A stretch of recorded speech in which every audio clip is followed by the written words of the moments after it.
ఈరోజు దేవుని వాగ్దానము.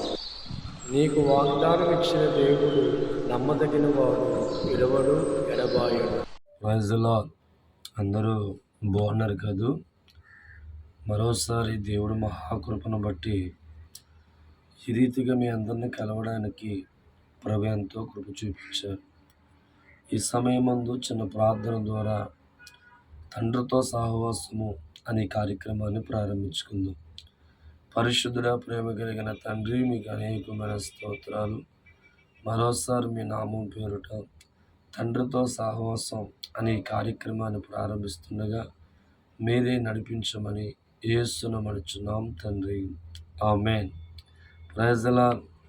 ఈరోజు దేవుడి యొక్క వాగ్దానాన్ని, దేవుడి మాటను ఈ ఉదయకాలమే ధ్యానం చేసుకునే ప్రయత్నం చేద్దాం. చూడండి దైవజన్మ, కీర్తన గ్రంథం 102 అధ్యాయం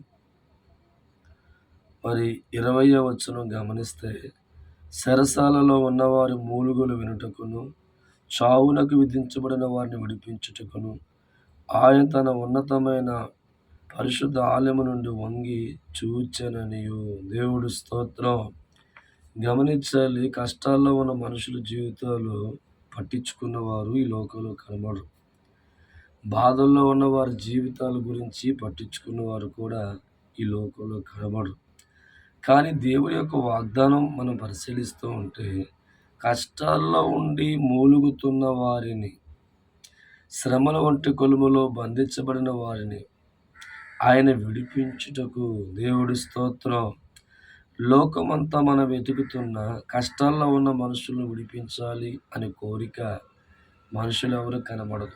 మేము సుఖంగా ఉన్నామా, మాకంతా బాగుందా, ఎవరు ఎలా పోతే ఏంట్లే అనుకునే మనుషులే కనబడతారు. కానీ కష్టాల్లో ఉన్న మనుషుల్ని విడిపించాలి, బాధల్లో ఉన్న వారిని విడిపించాలి అనుకునే మనసు కలిగిన మనుషులు ఎక్కడా కనబడరు.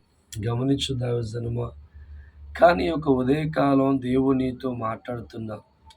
నీవు కూడా కష్టాల వంటి కొలుములో ఉండి మూలుగుచున్నావా? ఈ బాధలు తట్టుకోలేక, ఈ కష్టాలు తట్టుకోలేక, శ్రమలు తట్టుకోలేక నీవు కూడా మూలుగుతున్న పరిస్థితిలో ఉన్నావా? అయితే నీకు శుభవార్త. నీ కష్టాల నుంచి విడిపించే దేవుడు నిన్ను చూడబోతున్నాడు. నువ్వు కష్టాల్లో ఉంటే, నువ్వు బాధల్లో ఉంటే, నువ్వు కన్నీరులో ఉంటే నిన్ను చూడడానికి లోకంలో ఎవరు ఇష్టపడరు. కానీ దేవుడు అంటున్నాడు, కష్టాల్లో ఉన్నవారి మూలుగులు వినడానికి, మరణావస్థలో ఉన్నవారిని విడిపించడానికి ఆకాశం నుండి నేను వంగి చూచుచున్నాను. దేవుడి స్తోత్రం. ఈరోజు నీ జీవితంలో కూడా ఉన్న కష్టాలు, నీ జీవితంలో ఉన్న బాధలు, నీ జీవితంలో ఉన్న కన్నీరు వంటి పరిస్థితిని దేవుడు చూడడానికి ఇష్టపడుతున్నాడు. ఎందుకో తెలుసా? నిన్ను విడిపించడానికి. నువ్వు పడుతున్న కష్టాల్లోంచి విడిపించడానికి, నువ్వు పడుతున్న శ్రమల్లోంచి నిన్ను విడిపించడానికి, నీ జీవితంలో ఉన్న ఈ బాధల్లోంచి విడిపించడానికి ఈరోజు దేవుడు నీకు ఇస్తున్న వాగ్దానం. దేవుడు ఆకాశము నుండి వంగి చూచుచున్నాడు. దేవుడు స్తోత్రం.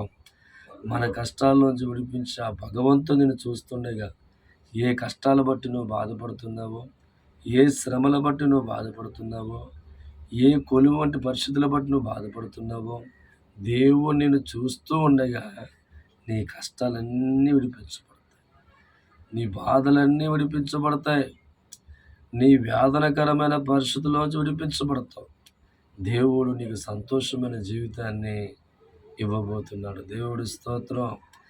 ఇశ్రాయేలు జీవితాలు 400 సంవత్సరాలు బానిసగా బాధపడుతున్నారు. ఎన్నో కష్టాలు, బాధలు, కన్నీళ్ళు, అవమానాలతో వారి జీవితాలు ములుగుతూ ఉన్నాయి. ఆ బాధలు తట్టుకోలేక, ఆ కష్టాలు తట్టుకోలేక, హింస తట్టుకోలేక వారు మూలుగుతూ, ఏడుస్తూ, ప్రార్థించే వ్యక్తులుగా మారుతూ ఉంటే, అక్కడ వాక్యం అంటుంది, నిశ్చయముగా వారి బాధలు నేను చూసి తిని, నిశ్చయముగా వారి కష్టాలు చూసి తిని, నిశ్చయముగా వారి శ్రమలు చూసి తిని అని బైబిల్లో దేవుడు మాట రాయించాడు.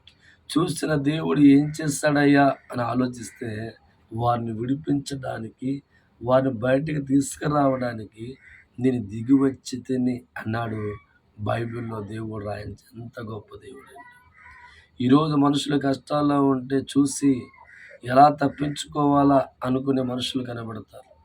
ఈరోజు నువ్వు జీవిత కష్టాల్లో ఉంటే నిన్ను చూసిన మనుషులు వీడికి దూరంగా వెళ్ళిపోవాలి అనుకునే వ్యక్తులుగా ఉంటారు. కానీ దేవుడిస్తున్న వాగ్దానం ఒక్కసారి నువ్వు పరిశీలిస్తే, మనిషిగా నువ్వు కష్టాల్లో ఉంటే, మనిషిగా నువ్వు బాధల్లో ఉంటే, మనిషిగా నువ్వు శ్రమల్లో ఉంటే, భగవంతుడిస్తున్న మాట, నేను చూసి నేను వారిని విడిపించబోతున్నాను. హల్లెలూయా. ఇంతవరకు నీ జీవితాన్ని కష్టాల్లో ఉందా, బాధల్లో ఉందా, కన్నీరు వంటి పరిస్థితుల్లో ఉన్నావా, శ్రమల వంటి కొలుములో ఉన్నావా? అయితే భగవంతుడు అంటున్నాడు, నిన్ను విడిపించడానికి ఆయన ఆకాశం నుండి ఏం చేస్తున్నాడంటే వంగి చూస్తూ ఉన్నాడు. దేవుడి స్తోత్రం.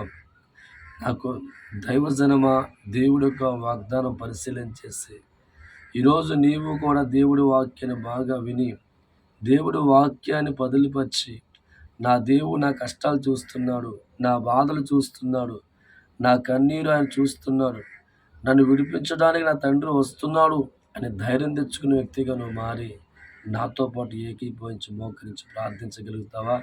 ఇంకెందుకు ఆలస్యం? కష్టాల్లో విడిపించే దేవుడి ముందు మోకరిస్తున్నాను. మీరు కూడా మోకరించి ప్రార్థించి, పరిశుద్ధుడా, ప్రేమ కలిగిన తండ్రి, మీకు అనేకమైన స్తోత్రాలు. సమస్త కార్యములు జరిగించేవాడానికి స్తోత్రాలు. నిజమే ప్రభువా, కష్టాల్లో ఉన్న జీవితాలు చూడడానికి కూడా మనుషులు ఇష్టపడరు తండ్రి. ఎందుకంటే వారి దరిద్రం ఎక్కడ మాకు అంటుకుంటుందని వారు దూరంగా వెళ్ళిపోతారయ్యా. కానీ మీరు వాగ్దానం చేస్తున్నారు తండ్రి, కష్టాల్లో కన్నీరులో మూలుగుతున్న వారిని విడిపించడానికి, మరణకరమైన పరిస్థితుల్లో ఉన్న వారిని విడిపించడానికి ఆకాశం దిగి వచ్చి వంగి చూస్తానంటున్నావు తండ్రి. ఎంత గొప్ప దేవుడు ప్రభువా. ఈరోజు ఎవరైతే ఈ వాక్యం వింటున్నారో, వైక్యభవించి ప్రార్థనలో ముందుకెళ్తున్నారు, వారి కష్టాలు తొలగించండి అయ్యా, వారి బాధలు తొలగించండి అయ్యా, వారి కన్నీరు తొలగించండి అయ్యా, వారి సమస్యలు తొలగించండి తండ్రి. నాయన ఎంతమందికి నాయన వివాహం కాక బాధపడుతున్నారో యేసునామములో వివాహం జరిగించదండి. ఎంతమంది నాయన మరి అప్పుల వంటి పరిస్థితుల్లో ఉన్నారో యేసయ్య నామములో విడుదల దయచేయండి. ఎంతమంది ప్రభా పిల్లలు లేక బాధపడుతున్నారో వాళ్ళందరికీ పిల్లలు దయచేయండి తండ్రి. నాయన మోటార్ ఫీల్డ్లో, వ్యవసాయంలో, చేతురుతుల్లో పనిచేస్తున్న ప్రతి కుటుంబాలు ఆశీర్వదించండి తండ్రి.